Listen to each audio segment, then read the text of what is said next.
Okay, welcome to the Reform Party podcast. This is our seventh episode overall. It's going to be the first one where I'm here with the group today. My name is Nicholas Hensley. I'm the chairman of the Reform Party National Committee. Let's just go around the table real quick and meet everybody. Rick? You're not going to introduce us? All right. Introduce yourselves. Okay. Sam, you go. Okay. I am Sam Gibbons. I am the vice chair of communications for the Reform Party, and I'm in South Carolina. And I'm Rick Kasich from North Carolina. I am the chairman of the Platform Committee and assist in many other roles, and the chairman of the North Carolina Reform Party. Okay, so last year in October, we had our first in-person meeting in a very long time. Going into the 2023 convention, we hadn't had a real convention since 2012. We did gather in 2016, but there's always going to be an asterisk next to that convention in the timeline. There's just a lot of reasons why it may or may not have been legal, how many people showed up, what happened there, how rules were followed. To really put that in our history as anything would be really messy and bad for us to do. The only thing I really see of that time period is the National Committee meeting as being legal. But other than that, that was a messy convention and a very messy time. After 2016, we had a problem, and that problem was that the chairman at the time that was elected was not calling meetings. We were not gathering like we were supposed to. After 2016, I think we met 4 times as an executive committee in 3 years. None of the national committee meetings were being called. No conventions were being called. We just went into a stasis. And there was no real way to solve this problem because our bylaws were constructed very hastily in, I want to say 2008, 2009, and they were supposed to get us through like a year or two before we revisited them and put together a new set of governing laws.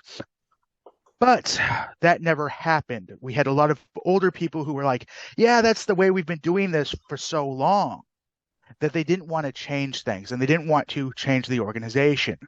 But there was a lot of problems in those rules. One is that it said we had these 4 officers. At that time, we only had 4 officers, but it didn't say what the job of these officers were or what they should be doing. You had a chairman, but he had no responsibilities. You had a treasurer who had a nominal title and no responsibilities. It had no way to remove an officer, such as that chairman, if things weren't getting done and meetings weren't being called.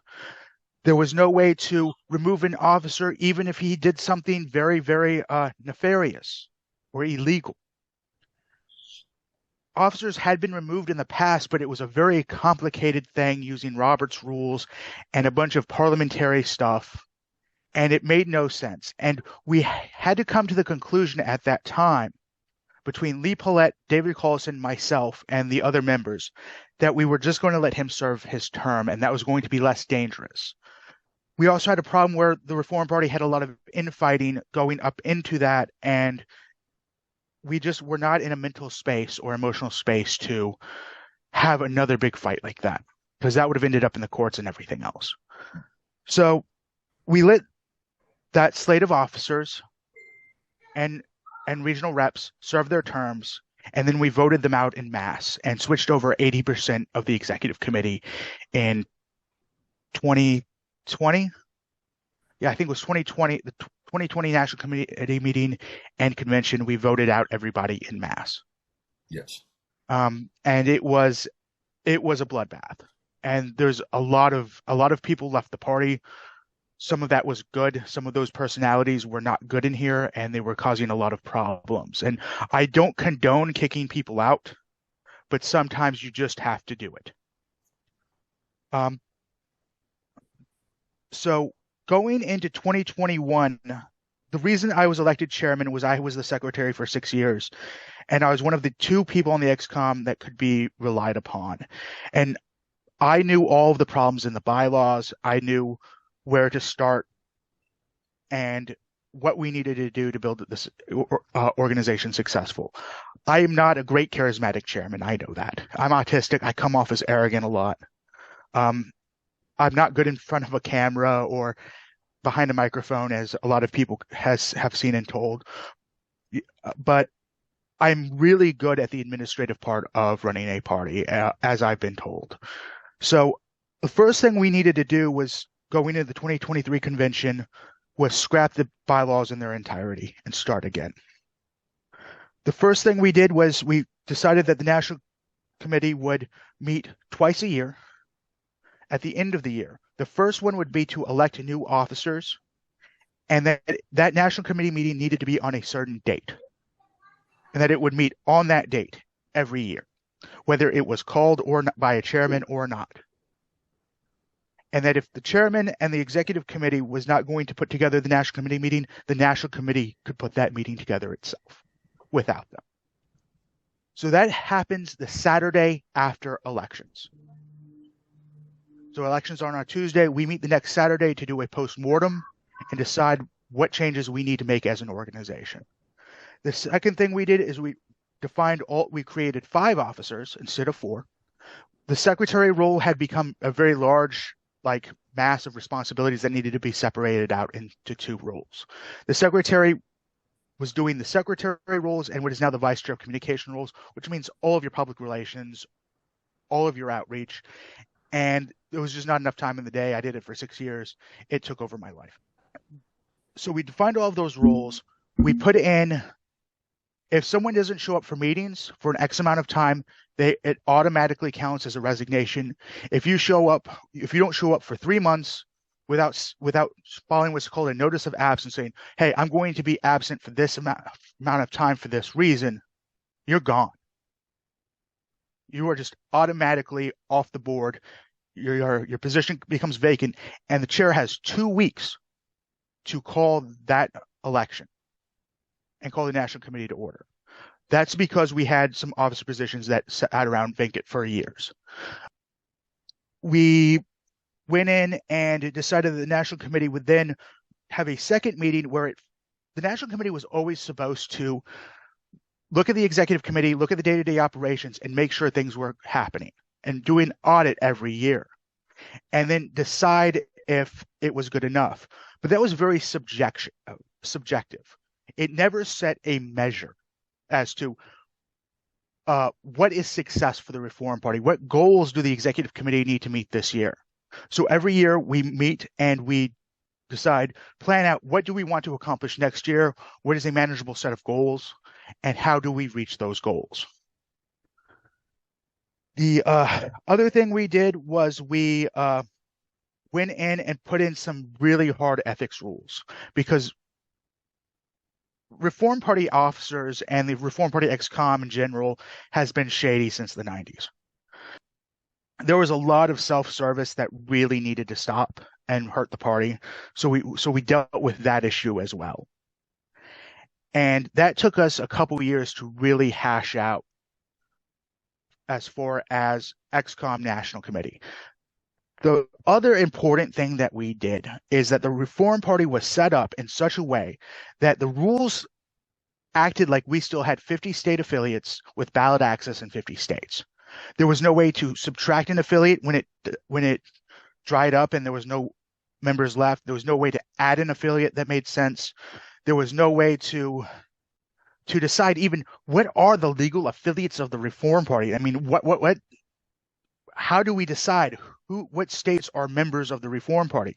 If the secretary so willed it, he could just say, yeah, these guys over here, yeah, they're the Reform Party of Louisiana, even though we've never seen them before. This is the Reform Party of Washington State, even though we've never seen them before, just because he was the secretary. And that sort of playing God had to stop.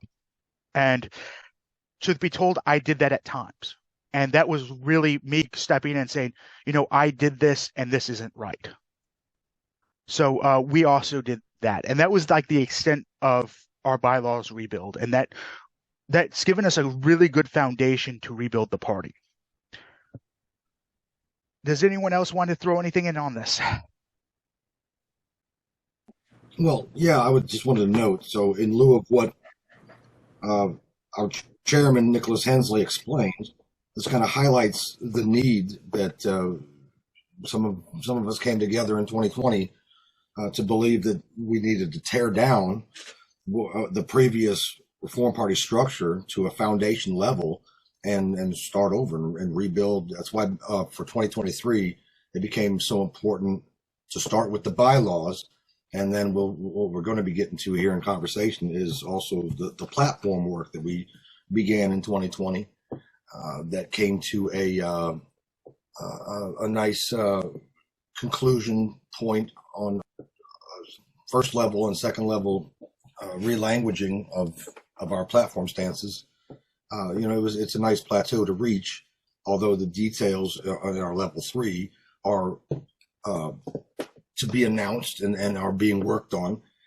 It was a good goal to set, and it gives us a good foundation for the work in the coming years to reestablish the things correctly. And it was a very good call by Mr. Hensley, who initiated these changes in 2020.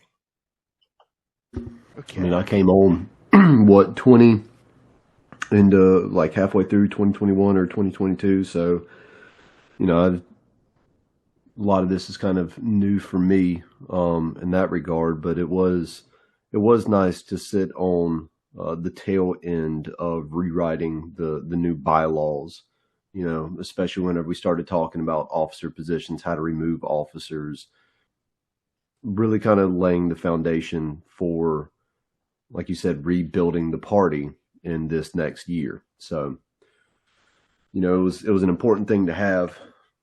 That way everybody can be back on the same page.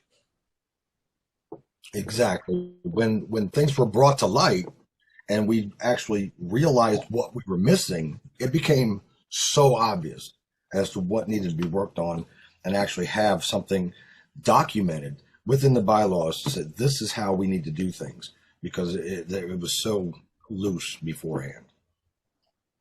Another thing that we did that I'm really proud of is we redefined all of our standing committees and how we organize our workforce, where we have a communications committee that handles all of our mass advertising, all of our content creation, all of that. We have a membership committee that deals one-on-one with anyone. If you contact the Reform Party and you sign up, someone is going to call you or email you and try to talk to you. We used to not have that, and very few parties have that. Like, we have a good try to build a one-on-one conversation and relationship with anyone who's interested in joining us. We have something called records and credentials. One of the things that the Reform Party lacked was that when a new officer took over, he or she was not entitled to the past records or the past whatever things the former officer had. There was no rules to pass anything. So we created records and credentials, which before any convention or national committee meeting takes over all of the records of the party and passes it to the next person. What we found was 25 years or so of just unorganized records, and we were going through there and finding so much stuff, including old membership lists and talking to people who we haven't talked to in years, and that's pretty fun. Another thing that we have is our finance committee, which handles all of our fundraising and our bookkeeping. We have, as of January 1st, we have a professional fundraiser on staff for the first time since 2000. And we also have on communications committee, we have a professional social media person who is updating our social media feeds every day for us. And that's a big improvement for the Reform Party as well. So I think this is enough of Nick talking right now. So how about we turn this over to Rick and Sam to talk about the work that happened in Platform. Going into 2023, we did not have a cohesive platform. Basically, every few years we would add stuff to the platform or the principles, but we never took anything away. So we had a very patchwork system for our bylaws, for our platform, and it contradicted itself at times, and it was very poorly put together. So I gave this over to the platform committee, which was Sam Gibbons, Rick Case, or Richard Walker. Jim Bacon out of Nevada, and they did a really good job on rebuilding our platform for the first time since 1998. And I really enjoyed listening to them talk about this. So let's hand it over to Sam and Rick. Thank you, sir. Yeah, when this was passed on to me as the chairman of the platform committee in 2020, it started with a small group, and through time, it evolved into more players being involved, more minds to put forward towards this effort. And, looking back at previous language of the platform, it's like Mr. Hensley explained, it was very, patchwork and contradicted itself at times. So we needed to solidify the language, make it not so vague in some points, and actually create a situation where people aren't misunderstanding and mistaking what our true meaning is. So we did a lot of in-depth work, and it took a lot of time because this was 2021, about 3 years. It began in 2021 early, and it finalized as far as the way we divided the platform up to have a level 1, we call level 1 language, very simple, 1 or 2 sentence explanation of the stance, and the level 2 language kind of broke that down to explain it a little bit more, and the details of how we're going to go about doing some of this, or some of the suggestions that we'll have to choose from, will all be within a 3rd level, which is going to be quite a bit of work here in the next few years. I mean, we've got a whole platform podcast series where, yes, we'll explain to you the level 1, the level 2, read through level 1, and then we've got another 5 episodes of kind of 3 topics at a time going through the level 2. So I would recommend that if you're curious on the platform. But obviously what we had to do in Baton Rouge is get this approved, right? So we had done, we were meeting every week for a month, 2 months, maybe 3. Actually, it might have been more than that, to be honest with you. Sometimes, 3 hours? Yes. Or more. We'd get together about 8:30, 9 o'clock at night, and would go till 10 or 11. It's very much the thought, the brainchild of several of us. But what's nice is, we've got different age groups, different walks of life, really trying to tackle some of these core issues of what good governance should look like. Right.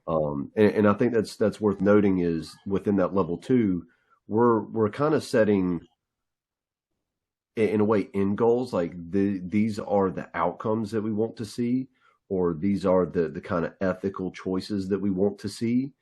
And so within level 3, that's where we'll start to, even if it's not necessarily write the playbook, but kind of drill into the nitty gritty. I don't know how a political party would really write a playbook. I really think that role is more, get people elected and give them those end goals that they're looking for. And you have to kind of trailblaze from there. But, we'll see how all that rolls out. But, kind of back to Baton Rouge, that was my first political convention. And there was, at least a little bit of anticipation on how, those hours and days of work were going to be received. Yes. And he's not here for this one, but he's here for the other part of the podcast. Poor Rich was the one that got to read it all out, to everybody in attendance and online. And I know he was thrilled on that. It's Mr. Rich Walker. Yes. Yeah, Mr. Rich Walker. So yeah, that was kind of that podcast part. In fact, podcast came up first. Yeah, we did podcast first, and then we rolled into the rules. Yes. Now I did want to add that ideologically, nothing has been changed from the original vision and intentions of the Reform Party from Ross Perot's days in the 90s, but we basically We did a reinvented. really good job of looking at the foundations of 1995, 1996, and Ross Perot's first run in 1992 and Yes, building on those. When you look at the platform, you'll see that what we've done is we've taken and done a modern retelling and a modern rebranding of the Reform Party's roots. exactly. We're still talking about all of our big issues, from the national debt to national deficits to infrastructure spending uh, to all of the lunch table issues that people talk about with their friends and family about the economy and the price of gas and inflation. We're talking about all of that. We're still talking about trade, and we are still very much that 95, 96 party, but we have taken on other things. Like back in 95, 96, they weren't talking a lot about cybersecurity. We talk about that now. Exactly. Yep. We talk about a lot of the more modern foreign policy issues, such as Iraq and Afghanistan, and how we shouldn't be going into endless wars again. It's basically definitely a modernization It of. is a modernization because a lot has changed since 95, Sure, that's 96, right. but a lot has not changed. Right.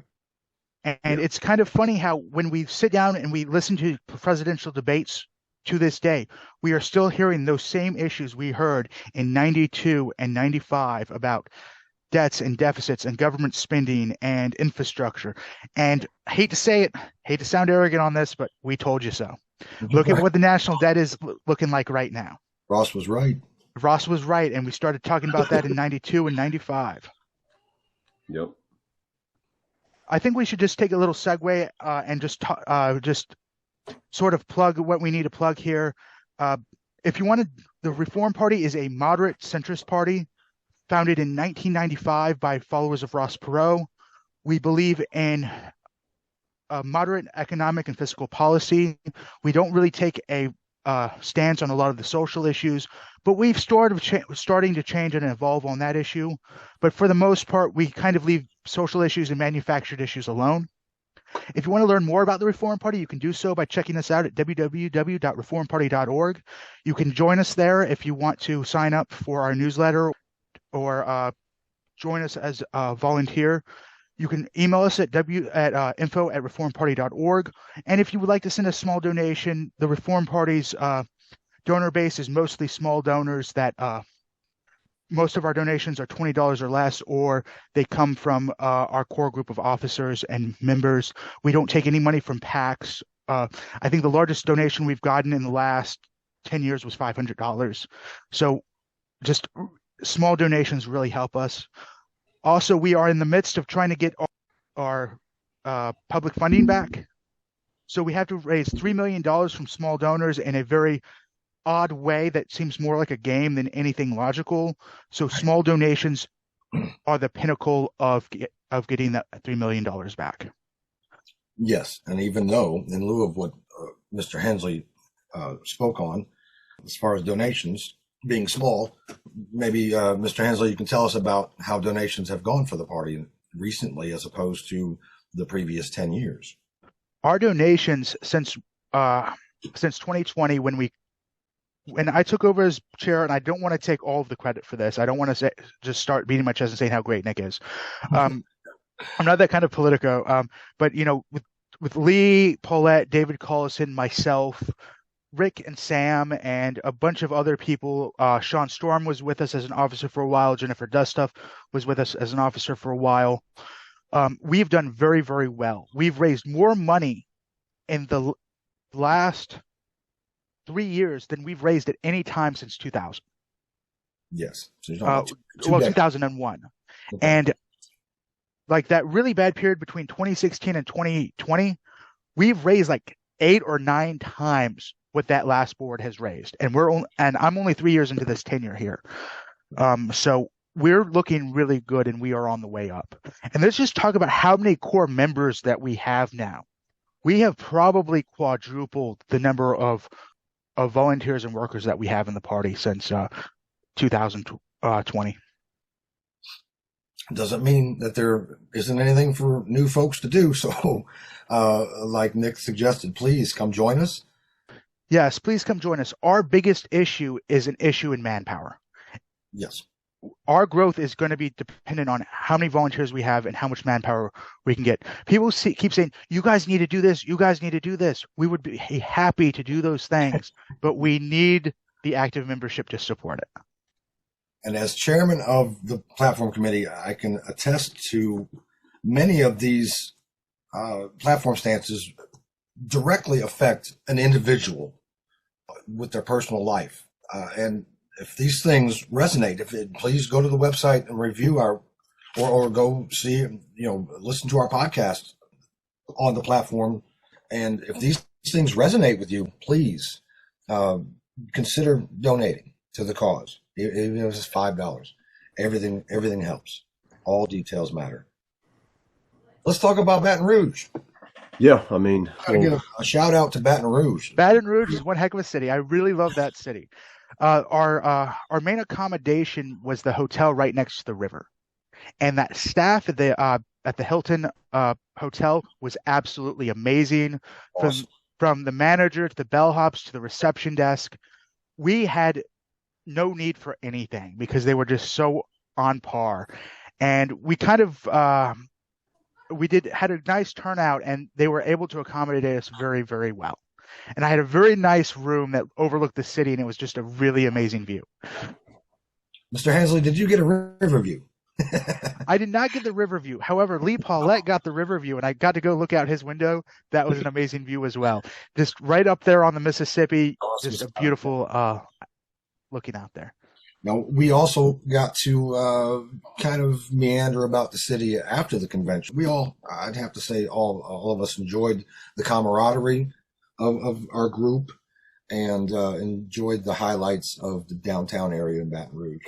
Lovely place. The Reform Party is a very good group these days. Like, it used to be you didn't want to go to a meeting because you had big egos kind of taking over, or people being very abrasive and toxic. But through a lot of our work, like, we've become like a group of buddies. Like, I consider almost all the active members my friends. Yes. And it's just very good to just go in and sometimes just hang out at dinner.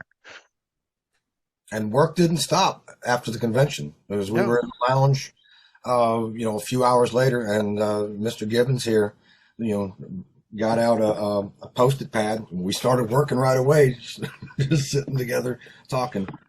So we have ideas flowing.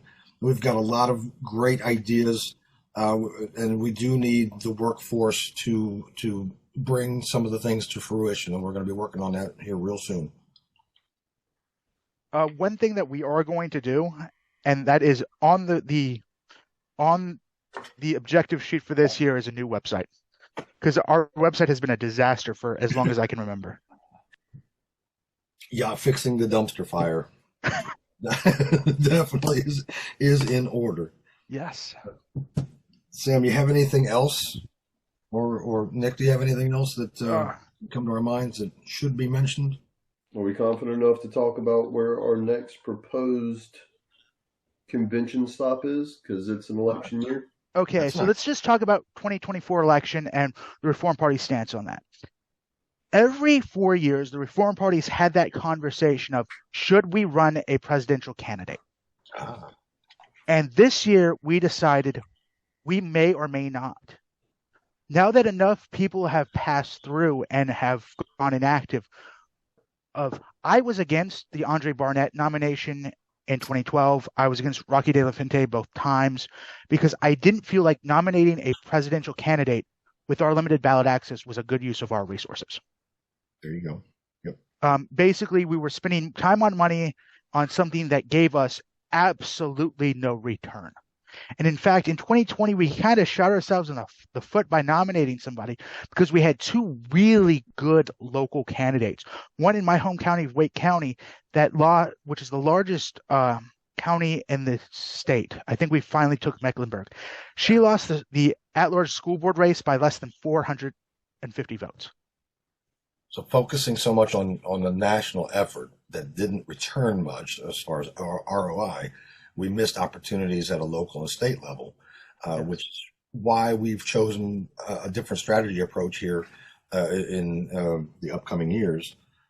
Just because I think everybody can feel a level of toxicity involved in the 2024 presidential election, and really wouldn't be of any interest to the Reform Party where we stand right now to get involved in that. Yes. So unless something comes along that looks really, really good, we're probably going to stay out of the presidential race. And we're going to look at local candidate and state candidates that have a chance at winning and building from our local roots. However, we are one of 5 or 6 national parties with the advisory opinion that gives us expanded donation and expenditure limits. And this is from the FEC? From the FEC. Okay. So if someone like, say, the No Labels candidate came to us and No Labels had 50 state ballot access, No Labels being a 501c4 cannot raise money for a candidate. It can't campaign for a candidate. It can't organize for a candidate. All it can do is get those ballot lines. We would be in a good shape to go buddy up with that candidate and become his or her fundraising engine. Sure. And even if they took 90% of the money that we raised, if we raised our $3 million from small donors in that really convoluted way and got our matching funds back, that would be worth it for the Reform Party. And that would be worth it for the candidates. There are options, even though we state that we're not officially running a Reform Party presidential candidate. Yes. There's plenty of things in the works.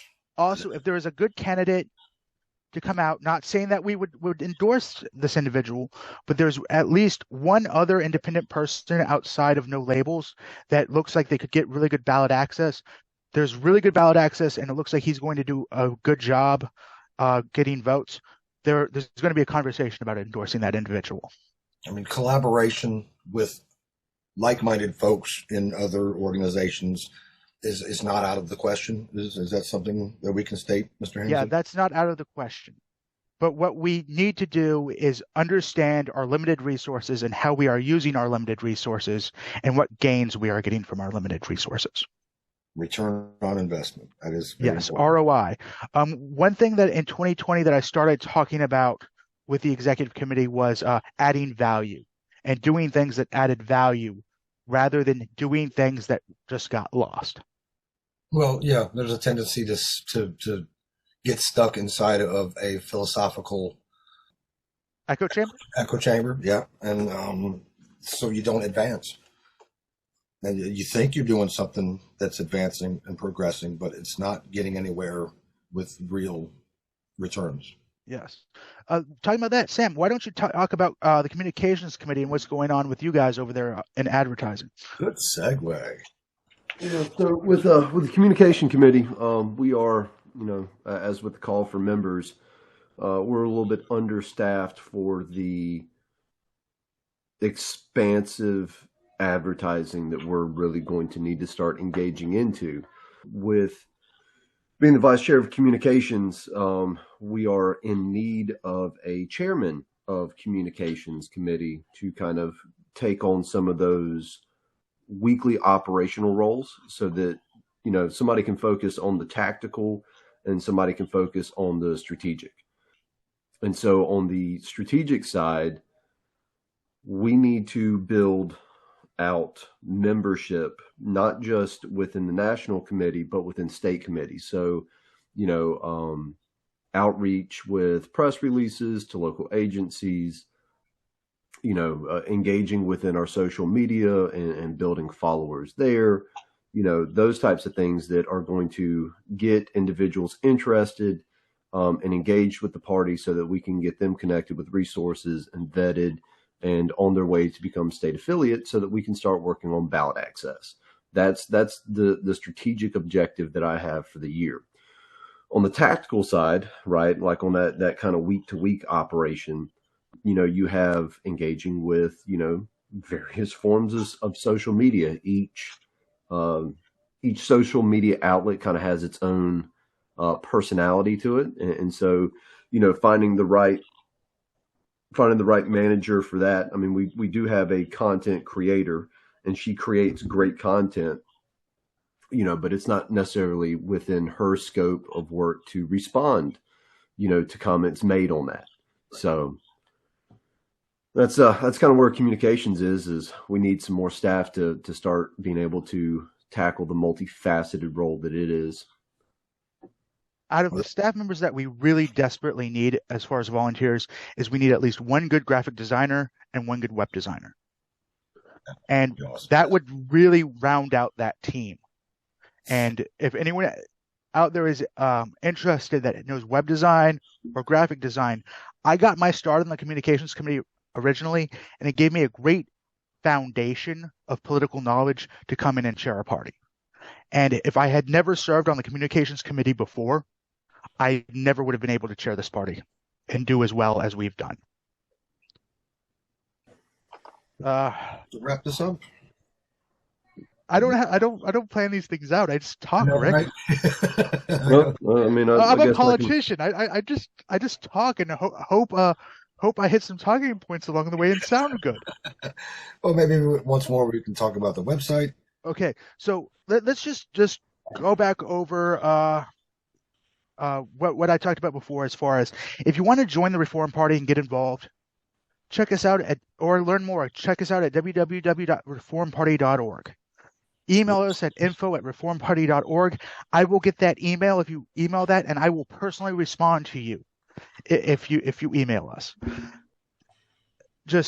We're doing a lot of really great things, and the American political system is completely and utterly broken. We have these two parties, the Democrats and Republicans, and look at their failures. Yes. Look at their failures. We have a national debt. Like the last time I looked at it, was like 38 trillion or something. I don't even know what the debt is right now. Yeah. We got a decrease in representation. Let me just take a look at this real quick. It was 34 trillion right now. When we started talking about this, it was like 4 trillion. 95. Yes. We have a polarized political environment where everybody is smearing mud and throwing dirt rather than talking about solutions. And even if a solution is good, the other side is just going to say, this is bad, this is bad, this is bad. Yep. Automatically, even if a couple years later, they're going to take the solution as their own. Yes. And then the other side who came up with it originally is just going to say, oh, it's bad, it's bad, it's bad, because it doesn't come from them. And what we've done is we have mortgaged the future of America and sacrificed our opportunities so that these people in power can stay in power. And what the Reform Party is here to do, and what with your help we will be empowered to do, is change this status quo and bring the government back to the people. You're here. Very well said, Mr. Hanson. And so please just take a few minutes out of your day, check out www.reformparty.org and sign up for our newsletter. We're going to have one out in a couple weeks. And just come to a public meeting. We meet on the fourth Tuesday of every month. Sign up and just come hear us out. Just one meeting, one time. And I know that you'll like us, and I know that you'll want to join us.